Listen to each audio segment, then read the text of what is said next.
We all know that you can lose weight by restricting your calories and just eating less. But most of the time, you'll gain all that weight right back and then some, and end up at an even higher weight. But today I'm going over scientific studies on a way to lose weight that avoids this rebound weight gain effect by keeping your appetite low.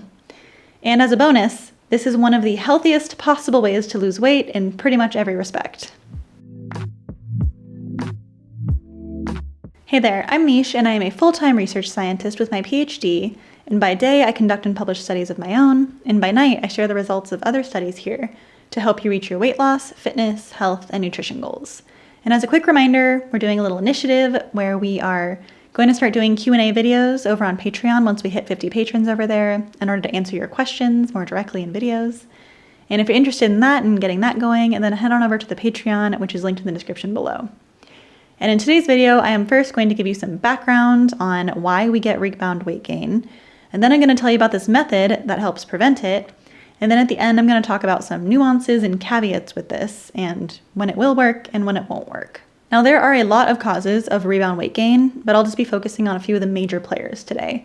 And one of those is, of course, psychological effects, which I used to talk about a lot in my older videos, which is that if you deprive yourself and restrict your intake, then sooner or later, you are almost certainly going to end up having disinhibition, which can often lead to binge eating. And then that is a great way to gain a lot of weight back. It happened to me, so I've been there. And perhaps the biggest cause of rebound weight gain is your hunger hormones, because when you lose weight, your hunger hormones go up and they cause you to eat more, to put it simply.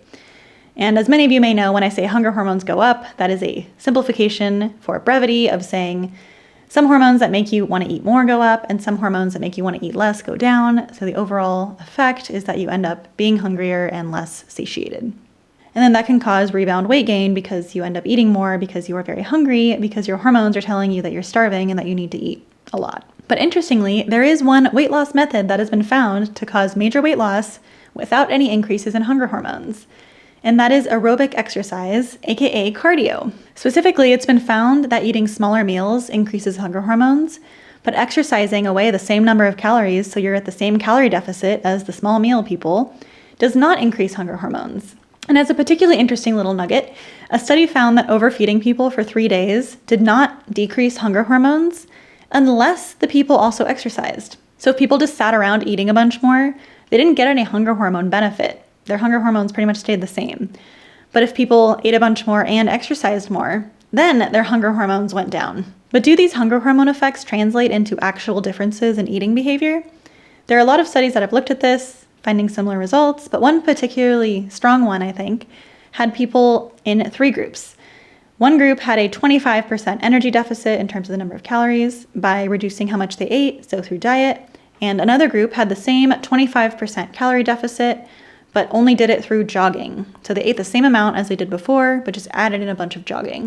And then a third group was the control group, who did not change their behavior at all. They ate their same usual diet and exercise at maintenance.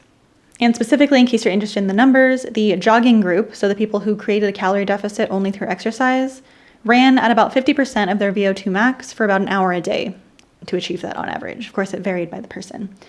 But what they found is that at a test buffet meal, people in the calorie deficit via diet group ate a ton more, whereas people in the calorie deficit via exercise group did not eat any more than the control group. So the people who were at a big calorie deficit just by jogging ate just as much as they normally would have even without the jogging, whereas the people who had a 25% calorie deficit, the same as the jogging, through diet ate a lot more and compensated for that calorie deficit. And for a particularly crazy finding on this, a study had people fast for 24 hours in one group to create a big calorie deficit. And then in the exercise group, they had people run enough to create a calorie deficit that was the same as if they had fasted all day. And this required about 5 hours of biking, which is pretty crazy, at 70% of their VO2 max. And they found that at a test lunch the next day, the fasting group ate a ton more, whereas the exercise group did not eat any more than the control group. So again, we see you can have a massive calorie deficit without much compensatory eating. And some of you who like to think about the nitty-gritty of these studies might be thinking what I was thinking, which is that the exercise group probably ate more the same day. But the idea is they're not getting this long-term dysregulation of food intake. But what about over the long term? So far, I've been focusing on a day to a few days at a time in terms of the effects. Well, a meta-analysis of 16 exercise interventions that ranged from 8 weeks long to a year long found that these interventions consistently produced pretty big weight loss and especially fat loss, but they did not cause increases in hunger hormones. So even over the course of long interventions, people were not getting increases in hunger hormones despite losing weight. So why does this happen? Why does losing weight via exercise not cause the usual increase in appetite and hunger hormones that you would get from losing weight via diet? And one current theory that a lot of researchers have is that our appetite and hunger hormones are particularly sensitive to the passage of food through our gut. So it's really the food going through that signals to us how hungry we should be, much more so than our actual calorie balance or our energy balance or calorie deficits. And the choice of food also seems to play a role in these effects, because it's been found that after having a calorie deficit via diet, people really went for high-fat foods, and that's how they increased their calorie intake and ended up compensating for their calorie deficit in a way that leads to weight gain. Whereas people who exercised to create that calorie deficit didn't go for the high-fat foods so preferentially. Also, it's been found that the few people who don't get these effects, where they don't have that appetite suppression after weight loss from losing weight via exercise, are the people who ate fewer fruits and vegetables after doing this exercise. So the only caveat to these effects is don't compensate for losing weight via exercise by making poorer food choices. Either keep your diet the same or eat healthier if you want to be able to maintain your weight loss and keep your appetite low. Whereas if you switch from fruits and vegetables to high-fat, calorie-dense foods, then you're not going to get such a benefit from exercise on maintaining your weight loss. Also, on this note, I want to clarify something that I'm not sure people are thinking about too much when it comes to rebound weight gain, and that is the fact that people on average are gaining weight, and there is a lifestyle that generally causes people to gain weight in the first place that they then try to lose via diet or exercise.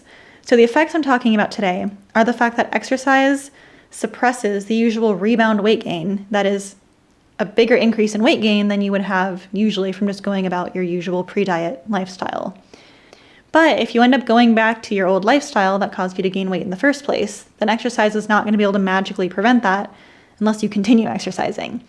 So the idea here is exercise can help keep your short-term weight loss efforts to have more of an impact, but it's not going to magically prevent future weight gain unless you continue exercising. And I think the effects I've talked about today are part of why walking is so effective for weight loss. And if you're interested in just how effective walking can be and what the most effective forms of walking are for weight loss, then be sure to check out my video on that after this one if you're interested. So based on these studies, I am throwing an axe in the slogan I often hear, where you can't out-exercise a bad diet. Now, I do believe that is the case for healthy eating. Like, you do need to eat healthy if you want to be healthy, even if you exercise. But in terms of being able to lose weight, as long as you're not at a crazy calorie surplus and massively overeating, then I think you can, in fact, out-exercise a bad diet. For example, every time I travel, I end up eating a lot of really calorie-dense, often fried, refined carb restaurant food. And then I usually walk a lot. So for example, this past summer, I went on a trip where I walked about 5 miles a day, ate massive quantities of very calorie-dense foods, a lot of junk foods, and I lost 5 pounds, which is crazy for me. I usually fluctuate just around 2 pounds around the same weight. And I find I lose a substantial amount of weight pretty much every time I travel, as long as I'm doing some walking or swimming. If you found this video or any of my other content helpful or interesting, then please consider supporting me in making these over on the Patreon and or the GoFundMe, both of which are linked in the description below. And on the Patreon, as I mentioned at the beginning, I am working towards getting Q&A videos up there. So if you're interested in that, be sure to check it out. If you like this video, please like and share it so that other people can get this information and learn about how to lose weight in a healthier and more effective way than restricting yourself or limiting your calories. And if you haven't already, be sure to hit the subscribe button and the notification bell below to stay up to date on all this science. Thank you so much for watching, and I will see you next time.